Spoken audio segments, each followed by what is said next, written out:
D-Row, Ruben Amaro Jr., and his longtime friend and ours as well, manager of the Colorado Rockies, Bud Black.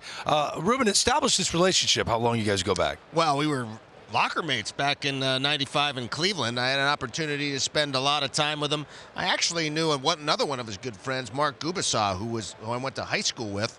They pitched together in Kansas City way back when, and they had an unbelievable rotation way back when. But great locker mate, taught me a lot about the game, how to handle myself. Really? How to be a big leaguer, how to be mature. Was that a hard lesson to teach Well, him? hey, good young player. Hey, good listener. But hey, it was fun to locker next to Ruben. We had a really good team too. Went to the World Series, and but that was a good group, and it was great to hang with Ruben. We always love chatting with you, Bud. Fun at the winter meetings and in spring training. Our research staff does a lot of homework for the winter meetings, and they put up what they believe are the needs for every organization. So take a look at what they put together for the Colorado Rockies. Here are your off-season needs: veteran slugger, bullpen arms, starting pitching. Did they nail it? That's pretty vague. Well, I mean, those are three good things you want to get. We're hoping that the veteran slugger's Bryant, right? We hope that Bryant comes back. I mean, there's the guy that we need to really bounce back. Bullpen arms, guys, you'll see it. I mean, it happened last September. We got some guys that we brought up from the minors with big arms, guys with some fuzz. Halverson, Chevy G, Peralta we got in a trade, Jaden Hill. We got some young guys that are going to be given an opportunity, and we think they're going to take it and run with it. And obviously starting rotation, you can't have enough, but we're getting Marquez back. We're getting a full year of Sensatella. Hopefully Kyle Freeland, he'll stay healthy the whole year. Feltner was really good in the second half. Gomber steady. And then we got, we talked prior to coming on, Greg, about Dollander and some of our younger guys that are going to be in spring training and in the mix. So we're looking forward to, this year in a lot of different ways to make a statement. Who jumps out, the Rocky top prospects? Who jumps out at you?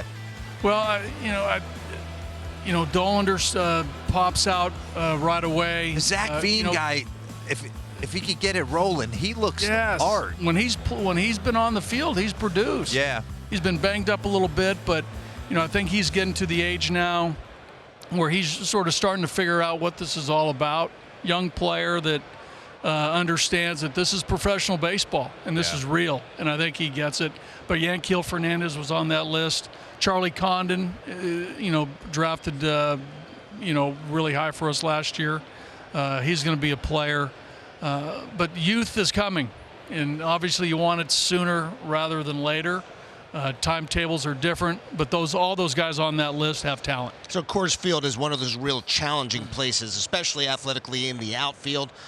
You have some guys who can play a little bit, some athletes. Brendan Doyle, he's a kid, Brenton Doyle, who can really go get it. I like what I saw from him last year in some of the times. And Nolan Jones, talk a little bit about their athleticism and their growth. Well, Doyle, two-time Gold Glove winner now, really made strides with the bat, has really established himself as a guy. The league knows it, voted Gold Glove. He's legit. Nolan Jones, Ruben, I mean, he grew up in Philadelphia. You've known him since he was a high school player. 23, 20 homers, 20 steals. Hit 290, 390 on base. Had a big year. Last year, sort of went the other way. Now, the real Nolan Jones has to show up. Right. And we think he's gonna, right? I mean, for us to get to where we want to be, we need the younger players to perform. And Nolan Jones comes to the top of the list, but he's got the tools. Ezequiel Tovar could be like face of the franchise type of player. I was a huge fan of him when he was just breaking into the big leagues. He continues to establish himself as a budding star in this game. Yeah, no doubt about it. I think, again, talking to other managers and coaches as we do early in the afternoon about players, he's been impressed. He's been impressive, for us who've got to know him, but steady. He's built the right way. He's consistent. He works all phases of the game. He does well. Clean up the strikeouts. Clean up the chase. Again, 23 years old. He'll get there. He's going to be he's a future all-star for many years to come. I saw a real transformation in him during the course of the year. Early part of the year, not all as confident. It just seemed like his confidence started to grow like midway through the season and just took off from there. Really, really self-assured player. That confidence that all good players have. Not flashy, but yet makes flashy plays. Understated personality, but has a fire and a want to be a guy. And you guys can appreciate this. I think when you talk to our veteran players, the guys who've been around, they talk about him as a guy that they look to as being a real cornerstone of our franchise, just because how he does it every day, right? When he walks through the door, you feel good about it, about a guy that knows how to play baseball and goes about it the right way.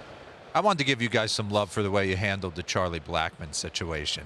I thought at the end of the year, the way you guys did that was special. Well, thanks, D-Rod. The organization and Chuck have a real connection. Yeah. And a lot of it is Charlie. Charlie wanted to be a Rocky. Our ownership group, our front office felt the same way about Chuck. And that last week was really cool. Really good. And it was a lot, driven by Chuck and in conversations about, how he wanted to play out, that last week. And, he's one of my favorites of all time. And I've been at this for a long time. And Charlie's he's a beauty. He's a great one. Tomorrow we have the MLB Draft Lottery. The Colorado Rockies have a chance to get the #1 overall pick.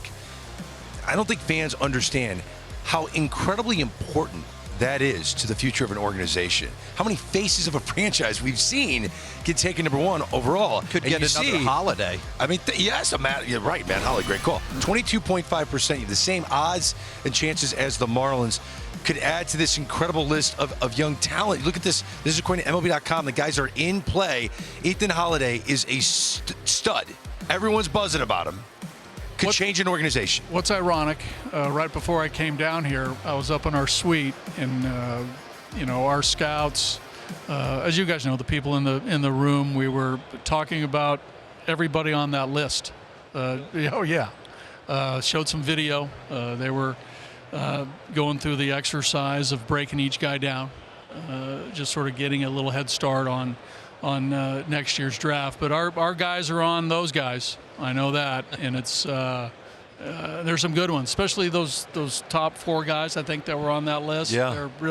They're real players, and our scouts are excited. So hopefully tomorrow, when that lottery occurs, we're right there at the top and don't slide any farther down than those top 3 or 4 guys. Bill Schmidt would be excited about getting that #1. Oh, yeah. Finally. Right? Yeah. They've never had one. Never had one. Yeah, never had one. What would you do with $765 million? 51 times 50. Is that crazy? Isn't it right? It's good for him. It's I know. Right, D-Row? Come on, we're buying planes, bud. 765. We're headed to Cabo right now to play golf With this whole village. Wow. with Bloody Marys. The whole deal. Like everybody. Bud Black, always fun to hang out with you, man. Thanks, guys. Thanks for coming and joining Very us. good to see you. The manager of the Colorado Rockies.